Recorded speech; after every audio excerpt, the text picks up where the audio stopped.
Voces por una causa, el podcast de Entre Culturas con Julia Navarro. Hola, soy Julia Navarro y les doy la bienvenida a un nuevo episodio de Voces por una causa, el podcast de Entre Culturas.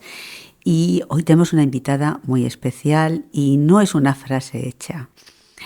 Tenemos con nosotros a Dorothy Estrada Tank, que es miembro del Grupo de Trabajo de Naciones Unidas sobre la discriminación contra las mujeres y las niñas. Y pues es un privilegio tenerla con nosotros. Les voy a contar algunas cosas de Dorothy, que si no están bien, me corriges. Claro que sí, gracias. Dorothy es miembro, de ese grupo de trabajo de la ONU sobre la discriminación contra mujeres y niñas desde el 2020. Ha impartido clases y realizado investigaciones en instituciones de México, Italia, Estados Unidos, España, Canadá. Actualmente es profesora adjunta de Derecho Internacional Público y Relaciones Internacionales en la Facultad de Derecho de la Universidad de Murcia y es directora de su clínica jurídica. Su actividad académica y profesional se ha centrado siempre en el derecho internacional de los derechos humanos, la seguridad de las personas, los derechos de la mujer, la igualdad de género, la violencia contra la mujer, los derechos de los migrantes y refugiados, las personas con discapacidad, los pueblos indígenas y los derechos económicos, sociales y culturales. Madre mía la labor que viene haciendo. Hace un tiempo, el pasado mes de enero, jóvenes participantes de la Luz de las Niñas viajaron a Ginebra y se encontraron con Dorothy. Viajaron a Ginebra con Entre Culturas y conocieron allí a Dorothy.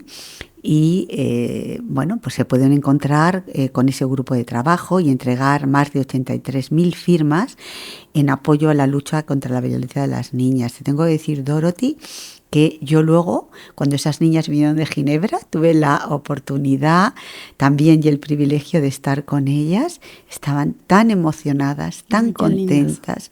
Fue algo tan importante en sus vidas que no te lo puedes imaginar. O sea, realmente se sentían sobre todo satisfechas de haber sido escuchadas. Yo les pregunté, ¿qué es lo que más destacaríais de vuestro viaje en Ginebra? Y entonces me dijeron eso, que nos han escuchado. Así que felicidades. Qué lindas. Muchas gracias. Para nosotros fue un honor escucharlas. La verdad, para nuestro trabajo es siempre el mejor momento, ese tiempo de escucha y de intercambio con las niñas. Todo lo que hacemos es satisfactorio, aunque duro también por el tipo de casos y situaciones que vemos, pero el intercambio con las niñas es especialmente esperanzador. Bueno, quería que nos contaras, para los que no conocen qué consiste el trabajo del grupo en el que tú estás, sobre la discriminación, exactamente qué hacéis y cuál es tu papel dentro de este grupo. Sí, muchas gracias, Julia, por la invitación y a Entre Culturas por haber facilitado esta conexión. Gracias a ti por venir. Es un privilegio realmente estar aquí y poder compartir lo que hacemos en ese grupo de trabajo de la ONU sobre la discriminación contra las mujeres y las niñas, que es uno de los varios mecanismos internacionales de protección de derechos humanos de la ONU, llamados procedimientos especiales del Consejo de Derechos Humanos, que es un órgano de la Asamblea General formado por estados. Y los estados miembros de la ONU nos eligen a nosotros como miembros de ese grupo de trabajo, al igual que otros procedimientos especiales. Menciono, por ejemplo, que tiene relación también con varios sucesos que estamos viendo especialmente en estos días, a la relatora especial sobre los territorios palestinos ocupados, relator especial sobre la situación de la pobreza extrema, sobre derecho a la educación. Es decir, son procedimientos que estos Estados miembros del Consejo de Derechos Humanos han creado y cuyos miembros nombran para tratar de supervisar el cumplimiento por parte de los Estados miembros de Naciones Unidas de sus compromisos internacionales en materia de derechos humanos. Todos estos procedimientos especiales se forman por, como se llama en la ONU, personas expertas independientes, en el sentido de que, aunque nos nombran los estados, nosotros desarrollamos nuestro trabajo, de forma independiente. No somos personas empleadas por la ONU. ¿no? En mi caso, mi empleo es en la Universidad de Murcia y este trabajo lo realizamos de forma pro bono con el apoyo de personas, ahí sí, empleadas por la ONU, un equipo técnico que apoya nuestro trabajo dentro de la oficina del Alto Comisionado de la ONU para Derechos Humanos. Menciono un poco esta parte, a lo mejor un poco más como pero está muy bien aburrida, por así decirlo, la parte institucional, estructural, pero para que se entienda que entonces el trabajo que hacemos es un trabajo independiente. Es un trabajo independiente en defensa de los valores de la ONU, de la Carta de la ONU y los derechos humanos, pero también a veces de manera crítica hacia la estructura de la ONU, ¿no? Eso también lo hemos hecho en nuestro trabajo. No siempre, pero a nosotros nos toca hacer visibles las violaciones que puedan estar pasando o las limitaciones o carencias, incluyendo, por ejemplo, por las misiones de la ONU en los países, donde sí se está haciendo bien, donde falta trabajo, y tratar de señalar recomendaciones muy concretas de qué es lo que se puede mejorar en nuestro ámbito, específicamente en lo que toca la discriminación contra las mujeres y las niñas. Pues ese grupo de niñas que recibisteis decían, y creo que os lo dijeron también a vosotros, que no quieren ser solo vistas como víctimas, sino también como activistas, como agentes de cambio. ¿Qué importancia tiene que ellas mismas, desde tan jóvenes, participen en estos espacios de incidencia pública, incidencia política, y qué impacto puede llegar a tener? Nosotras creemos en el grupo de trabajo, que somos 5 miembros, no lo dije antes, de distintas partes del mundo, por lo cual el encontrarnos con estas niñas de distintas partes del mundo pues fue especialmente satisfactorio. Somos una miembro de África, una de Asia, una de países occidentales, una de Europa del Este y en mi caso originaria de América Latina y el Caribe. Y el encontrarnos con estas niñas y facilitar estos espacios de diálogo, creemos que es muy relevante para nosotras por escucharlas y saber de las realidades que ellas se enfrentan en su día a día, cuáles son los derechos más afectados, en qué situaciones, niñas en particular situación de vulnerabilidad, niñas migrantes, niñas indígenas, niñas en situación de pobreza, niñas y adolescentes, también ese paso de antes de la adultez que comporta especiales retos.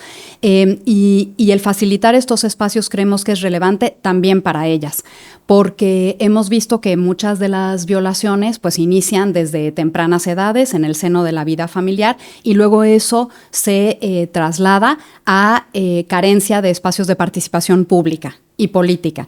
Entonces, el que ellas puedan irse formando en poder expresar sus puntos de vista, poder identificar cuáles son las violaciones y los retos que enfrentan, también sus propuestas, también esa capacidad de ser agentes de cambio y de transformar la sociedad en la que se desarrollan.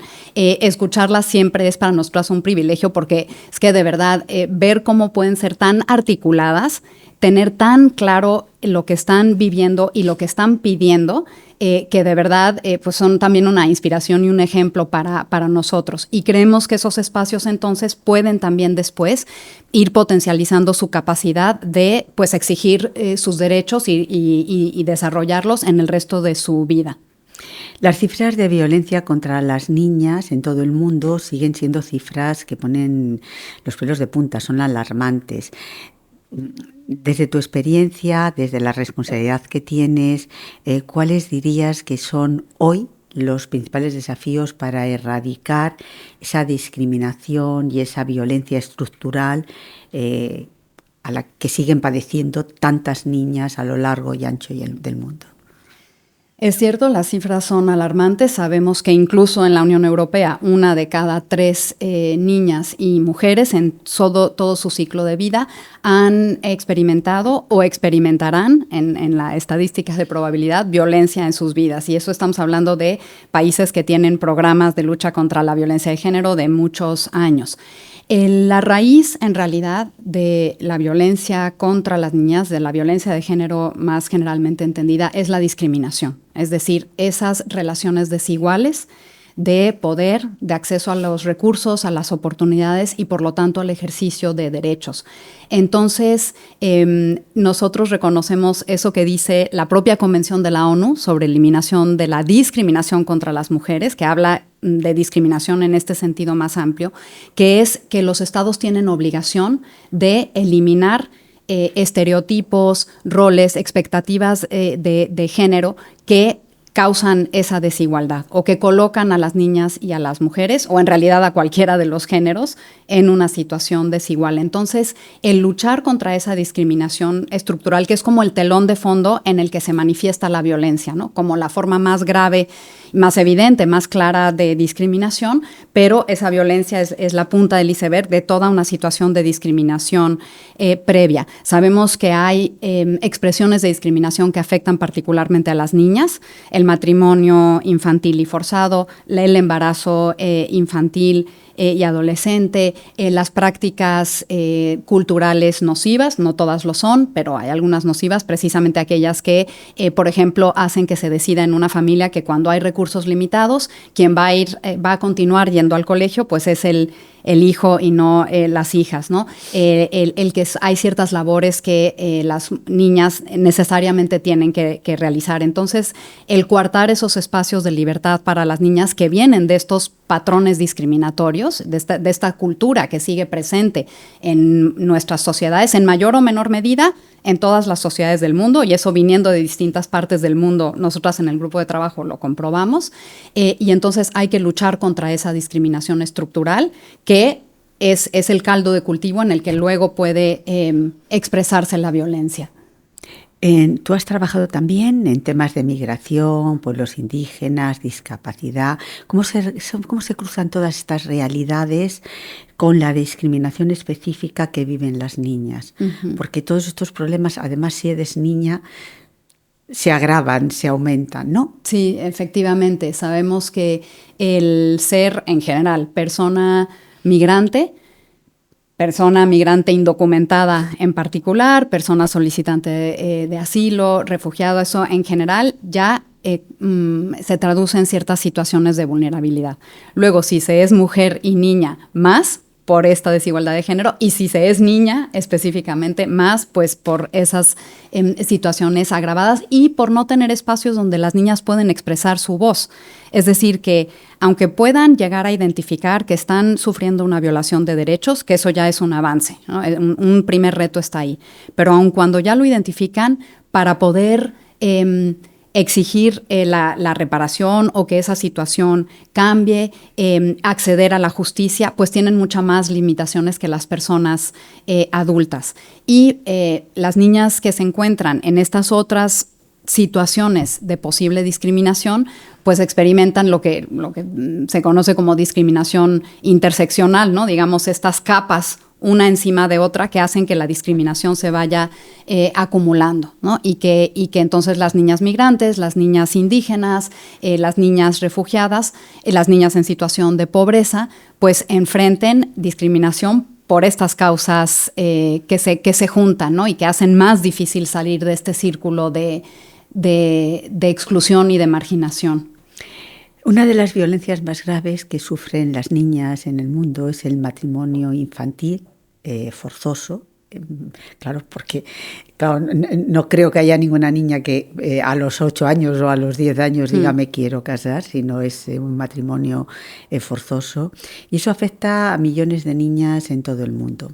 Se ha avanzado en leyes, en políticas, pero luego a la hora de la verdad eso sigue sucediendo. Desde tu experiencia, desde tu mirada, ¿cuáles son las causas para que se siga perpetuando esta situación? Uh-huh.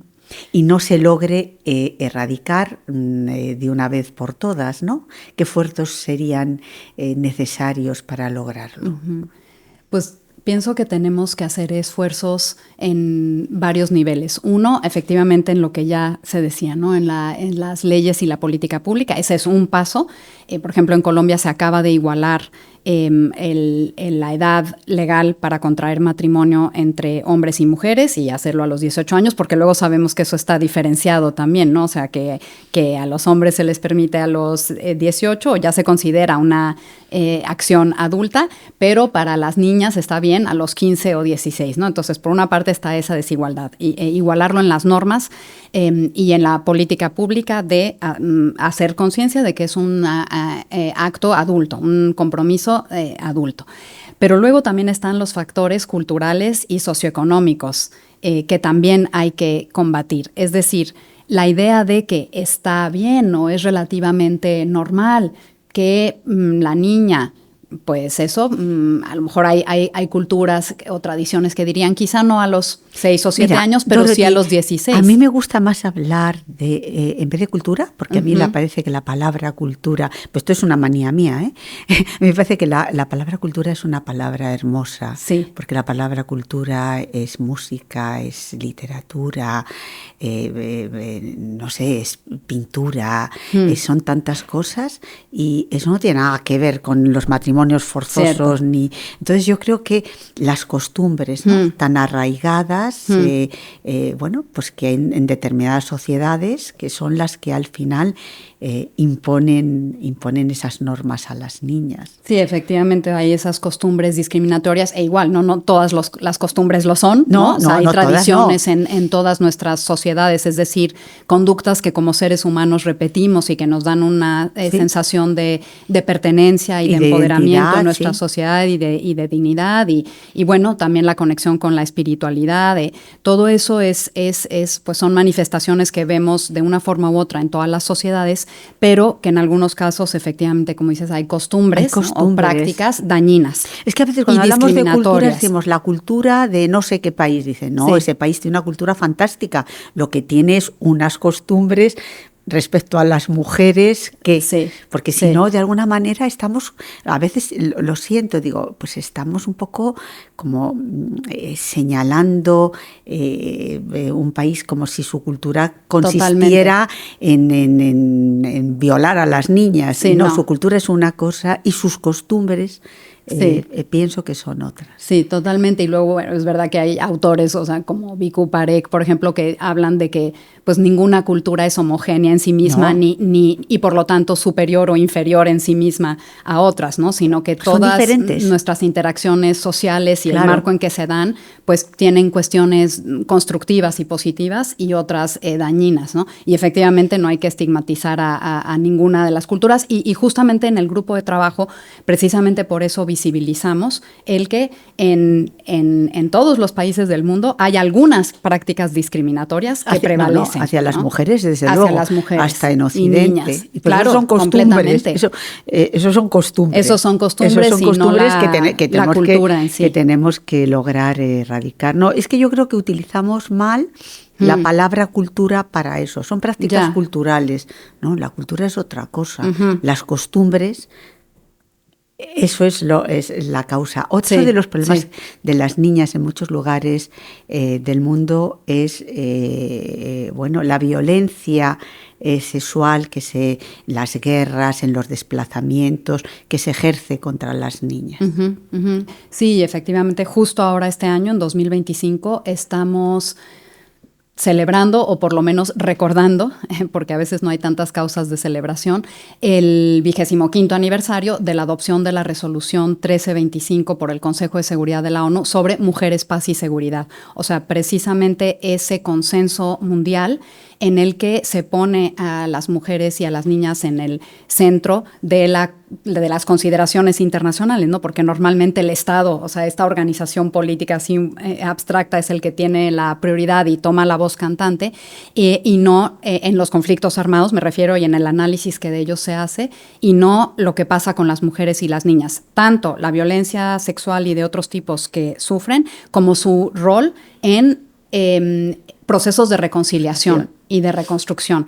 Eso se puso en el centro de esa resolución que obliga a los estados a la consulta, la toma de decisiones por parte de las mujeres, el que estén en las mesas de negociación, en los procesos de paz que vemos ahora a los 25 años, o sea, vemos todo, ¿no? Rusia y Ucrania, Gaza, o sea, hay conflictos que siguen o conflictos que ya han terminado, y en que están en proceso de reconstrucción. ¿Dónde están las mujeres, no? ¿Dónde están las mujeres en esas mesas que vemos todos los días en la televisión, no? Entonces es efectivamente poner el foco en ellas como víctimas. Si pensamos en la violencia sexual que está pasando en la República Democrática del Congo ahora mismo, en Sudán y en Sudán del Sur también, y en medidas mucho menores y fuera de conflicto armado, pero también violencia sexual en países occidentales, o sin conflicto armado,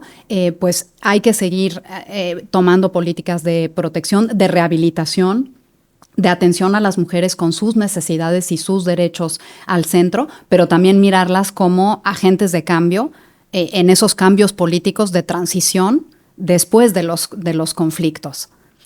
Bueno, entiendo que los organismos internacionales tienen también limitaciones, ¿no? Pero a mí me sorprende, me duele, me escandaliza que a veces los organismos internacionales no digan nada o lo que dicen no llegue o dicen poco sobre situaciones de mujeres en distintos momentos. Por ejemplo, que en estos momentos, en Afganistán, después del terremoto, haya mujeres que están entre los escombros, porque los hombres se considera pecaminoso que las toquen y las saquen. Bueno, a mí me hubiese gustado escuchar a algún gobernante del mundo mundial, a Naciones Unidas, decir algo sobre esto, porque están muriendo mujeres, simplemente porque no se las puede coger del brazo y tirarla para sacarlas de los escombros. Y ahí tenéis una responsabilidad también. Completamente. De hecho, en nuestro grupo de trabajo, el tema de Afganistán, la situación de las mujeres y niñas en Afganistán ha sido un foco prioritario. Tuve oportunidad de estar en Afganistán en 2023 junto con el relator especial de la ONU sobre Afganistán, o sea, el mecanismo nuestro temático sobre discriminación y el suyo geográfico sobre Afganistán, para documentar la situación de discriminación sistemática e institucionalizada contra las mujeres y las niñas en ese país, y seguimos trabajando hoy mismo. De hecho, hoy ahora que me regreso, tengo una sesión porque estamos luchando para que se reconozca y se codifique el apartheid de género como un crimen contra la humanidad.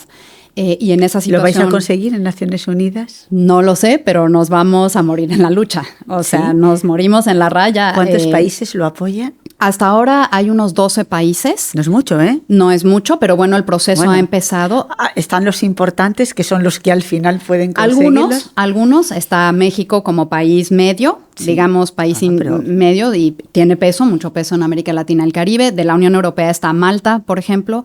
¿Y no está el resto? Hasta ahora no. Ahora, hay España, por ejemplo, aquí donde estamos ahora, han tomado una postura abierta, digamos, cautelosa diría, pero abierta a escuchar los argumentos.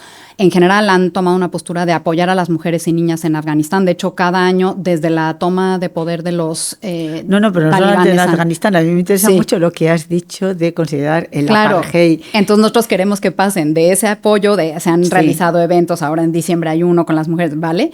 Pero entonces vamos a dar el siguiente salto de que eso quede reconocido como un crimen contra la humanidad. Y en eso estamos. Nosotros pues colaboramos con el fondo Malala, de Malala Yousafzai. Justo tuve la oportunidad de honor de estar con ella en un evento, porque ella, precisamente por todo el enfoque en derecho a la educación, tiene una postura muy firme en el sentido de que eso es por donde hay que ir. Y sí, sobre el terremoto, este suceso reciente, el relator sobre derechos humanos en Afganistán sacó un comunicado con apoyo nuestro también, enfocando eso que se acaba de decir. Ya de ahí que lo tomen en cuenta, que se escuche, las pues palabras hay que, y los comunicados a los hechos. Por supuesto. A conseguir que en Naciones Unidas tomen conciencia de que no se puede quedar en un discurso, sino que hay que hacer algo, ¿no? Lo mismo que a mí me sorprende la pasividad ante aquella noticia, que ahora ya como pasan tantas cosas, pues se olvida de que en Irán las mujeres no puedan hablar, porque su voz puede trastocar no sé, a los hombres que lo que tendrían que ir es al psiquiatra para preguntar por qué la voz de una mujer les... Completamente. Es que es absurdo. Es que además cuando esa noticia sale la ley parece que es noticia falsa, ¿no? No te lo puedes creer. Ya, pero que eso como sea existe, a mí me gustaría saber qué hacéis vosotras, qué hace pues ese grupo de trabajo de Naciones Unidas para luchar no solamente contra la discriminación general, sino cuando surge algo concreto. ¿Qué estáis haciendo? ¿Cuál es vuestra capacidad para ayudar a esas mujeres? Sí. A ver, nuestra capacidad es limitada en el sentido de que nosotros no tomamos las decisiones, ni tenemos la competencia jurídica de adoptar, por ejemplo, ese tratado internacional, ni somos gobierno como para tomar una política pública o una norma que prohíba eso. Sí que usamos todas las herramientas que están a nuestro alcance para hacer que quienes sí pueden tomar esas decisiones y deben tomar esas decisiones, lo hagan. ¿Cómo? Pues, por ejemplo, haciendo esta propuesta de algo que no existía antes, ¿no? Esa idea del apartheid de género, que es tomar prestado del apartheid, de la experiencia de discriminación racial en Sudáfrica y trasladarla a lo que está pasando a la mitad de la población en Afganistán y también en otras partes del mundo, en muchos lugares. Irán, sí. ¿no? Y decir, aquí hay una responsabilidad de reconocer esto como algo distinto que la suma de muchas situaciones individuales de discriminación. Es decir, esto es algo más. Esto es la discriminación institucionalizada en más de 80 edictos en el caso de Afganistán, incorporada completamente en el sistema jurídico y en la práctica.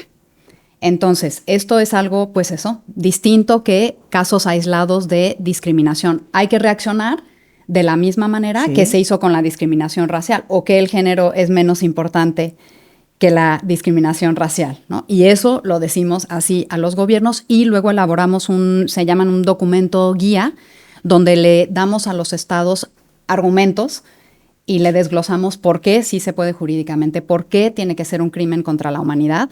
O sea, le hacemos los deberes, en cierta forma. Los deberes, bueno. Ahí los tienen, pero es para que ellos vayan con eso y de forma... No tienen ya pretexto para decir que no, pues el argumento jurídico. No, aquí está y lo tienes que presentar. En enero hay una reunión sobre eso, sobre el posible tratado de crímenes contra la humanidad, que comprendería, ojalá, el de apartheid de género y varios otros crímenes con base en el género.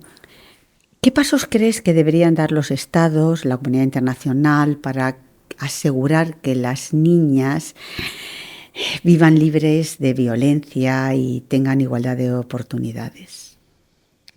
Pues nosotros ahora hemos elaborado una especie de hoja de ruta para eso, de mapeo incluso gráfico, que lo queremos hacer muy accesible también para las niñas, o sea, que todo esté en lenguaje y en una manera didáctica y accesible para las niñas mismas, para las organizaciones de la sociedad civil que trabajan con niñas, y le hemos llamado el marco CREATE o el marco CREAR por las siglas en inglés de 6 pilares básicos que nosotros pensamos que con todo el entramado del derecho internacional de los derechos humanos hasta el momento. Hemos trabajado, la comunidad internacional y las organizaciones y los movimientos feministas han trabajado mucho desde la Declaración Universal de Derechos Humanos del 48 hasta el momento. Bueno, de todo eso nosotros lo hemos tratado de resumir y de esquematizar en 6 pilares fundamentales que se resumen en, pues, uno, en contrarrestar las costumbres discriminatorias y violentas, en reparar o subsanar las desigualdades socioeconómicas que colocan a las mujeres y a las niñas en posiciones de desventaja, también las posiciones macroeconómicas, ¿no? O sea, si uno piensa, por ejemplo, en las medidas de austeridad, ¿no? O en recortar el gasto público, sí. Pues eso a quién va a afectar, a toda la sociedad, pero es que va a afectar desproporcionadamente a las mujeres porque en nuestras sociedades son ellas, en general, quienes se encargan del cuidado de los niños y niñas, de las personas con discapacidad, de las personas mayores, y eso pues también tiene un efecto sobre las niñas igualmente, ¿no? Por ejemplo, ahora acabamos de hacer un informe sobre trabajo de cuidados no pagados y nos encontramos sorprendentemente con que, bueno, sabemos que las mujeres hacen, ¿no?, las 3/4 partes de los trabajos de cuidados en el mundo y en gran parte no pagados, pero luego muchas niñas también. o sea, niñas que si ocupan el lugar mayor de la familia, se quedan cuidando a los hermanos pequeños para que la madre o padre vayan a trabajar, y nos encontramos mucho de eso. Y cuidando, por ejemplo, a personas con discapacidad de la familia. Entonces hay que pues también reparar esas desventajas, incluyendo en la economía de cuidados, ¿no? Hemos dicho también pues eliminar las leyes discriminatorias, porque ahora hablábamos hace un rato, ¿no?, de las costumbres. Pero es que luego, aún en la ley, en muchas partes del mundo, la mujer no es igual, ¿no? O sea, que eso sorprende, ¿no? Y bueno, pensamos que hay que recordar que apenas tenemos en algunos países pues 50 años o 70 años de poder votar y ser votadas, ¿no? Y entonces eso, hay 25 países del mundo en los que todavía las mujeres no pueden transmitir la nacionalidad a sus hijos e hijas, lo cual causa que esos niños y niñas se queden en situación de apatridia y que especialmente las niñas estén en mayor riesgo de matrimonio infantil, trata y explotación sexual. O sea, se va, ¿no?, multiplicando esa cadena de riesgos y de violaciones. Entonces, eliminar esas barreras en la ley. Después hemos hablado de, bueno, ya no solo los nos, sino los sís, ¿no? Vamos a adoptar también normas y políticas públicas proactivas en favor de la igualdad de género. Si ya en la ley todo está con igualdad, perfecto. Pero luego, como en la realidad siguen esas asimetrías, pues hay que identificarlas y ver dónde hay que trabajar. Y en cada país pues tendrá su situación diferente, ¿no? Si las niñas migrantes son más afectadas, si las niñas en comunidades rurales, por ejemplo, aquí, especialmente aquí, pues hay limitaciones, ¿no?, para la gente en poblaciones rurales, de acceso a la salud, de acceso a la justicia, de educación sexual inclusiva y comprensiva para las niñas, ¿no?, que también después pues va a facilitar que puedan ejercer sus derechos de salud sexual y reproductiva. Entonces, adoptar esas políticas en positivo. Y luego, pues, tratar de tomar políticas más transformadoras. Y por último, como sexto pilar, pues que se eliminen, que se aumente o que se permitan los espacios, ahí estoy pensando en la en los espacios de participación, lo que hablábamos al inicio con las niñas, de participación de las niñas en toda su diversidad. O sea, de escuchar a las niñas, y luego además a la niña en situación de pobreza, a la niña gitana. ¿Y cómo llegáis cómo llegáis a tener, digamos, una fotografía de todas esas situaciones de discriminación que están sufriendo las niñas? Uh-huh. ¿Cómo es vuestro trabajo en el día a día? En el día a día, pues nosotros lo desarrollamos a través de 3 funciones principales. Una es realizar informes anuales, a los que estamos obligadas, al Consejo de Derechos Humanos, donde identificamos situaciones, digamos que más amplias, más estructurales y generales. Por ejemplo, de trabajo, ¿no?, de los labor de cuidados sin pagar, salud sexual y reproductiva. Hemos hecho uno sobre pobreza y desigualdad, mujeres privadas de libertad. O sea, escogemos un tema y lo escogemos con base en las prioridades que las propias organizaciones nos van señalando. O sea, por ejemplo, de esa reunión con las niñas en enero y varias otras que vamos teniendo, vamos identificando cuáles son esos denominadores comunes que se enfrentan a nivel global, como para un informe anual que presentamos al Consejo de Derechos Humanos cada año, con recomendaciones generales para todos los países. ¿Os hacen caso? A veces. Algunos han modificado su legislación o adoptado leyes en positivo, sobre todo, por una parte por esos informes, pero más con la segunda función que desempeñamos, que son las visitas a país. Ya. Ahí en esas visitas a país, pues ahí sí te metes al fondo de reunirte pues en la capital del país, pero también en otras partes, con el Ejecutivo, Legislativo y Judicial, con las organizaciones, con las defensorías del pueblo. O sea, ahí nos metemos así a las vértebras y al músculo del país y hacemos recomendaciones. Y ahí, por ejemplo, aquí en España, ¿no?, a raíz de la visita oficial del grupo en 2014, hace tiempo ya, empezó a raíz de eso la discusión sobre permisos de paternidad y después ampliarlos. Pues hay distintos ejemplos, ¿no?, de impacto concreto, sobre todo ahí, porque claro, ya los países ahí ya no es general, ya lo sienten personalizado y ya son recomendaciones, digamos que hechas a la medida. Y en tercer lugar también, cuando recibimos nosotros información y comunicaciones de las organizaciones o de mujeres individuales y niñas también, de que están sufriendo una violación individualizada, o sea, particularmente a una niña o mujer con nombre y apellido o a un grupo, y es información fidedigna y demás, se envía una comunicación a ese estado que le hace saber que, bueno, que tú sepas que nosotros sabemos, ¿no? Y que si no tomas medidas, pues luego esto se publicará en un informe general. Ya. Hay quien hace caso, hay quien no, hay quien entra en un diálogo, porque también tratamos de ser constructivos, de bueno, claro. Hay muchas veces que los estados pueden no haber sabido que esa situación estaba pasando o saberla, pero no tener recursos, tener limitación económica, situación de crisis. Entonces, les tratamos de ayudar a, bueno, con estos recursos limitados y aún así hay cosas que puedes hacer, ¿no? Y cómo las puedes hacer. Y por último, ¿qué papel juegan las organizaciones como Entre Culturas, con su programa de la luz de las niñas, las ONGs, en todo este proceso y en la labor que vosotros, de apoyo a la labor que vosotros hacéis? Pues juegan un papel central, porque sin ellas nosotros no sabríamos realmente sobre el terreno qué es lo que están enfrentando las niñas y las mujeres en todas partes del mundo. Entonces, digamos que nosotros jugamos un papel de micrófono, por así decirlo, y de ampliar las voces de ellas, de lo que escuchamos de las organizaciones y sus miembros y las poblaciones a las que atienden, y ampliarla y llevarla a la plataforma internacional de Naciones Unidas y a la responsabilidad de los estados, ¿no? Es un mecanismo intermedio, una especie de puente para lograr esa rendición de cuentas a nivel global o empujar lo más que podamos hacia ello. Entonces, nosotros vamos de la mano con las organizaciones, ¿no? Y por ejemplo, para los informes que decía, hacemos consultas y especialmente desde un informe que hicimos en 2022, que lo dedicamos exclusivamente a niñas y mujeres jóvenes, activistas. Y sobre todo desde entonces, ya en todas nuestras actividades, visitas de país, comunicaciones, informes, en todo consultamos a las niñas, sea sobre el tema que sea, ¿no? Cuidado, salud sexual y reproductiva, privación de libertad, acceso a espacios públicos. En todo tenemos una sesión, y en las visitas de país, dedicada específicamente a niñas. Entonces, digamos que lo hemos incorporado a nuestra metodología y pues las organizaciones son centrales. Sin ellas no podríamos hacer nuestro trabajo.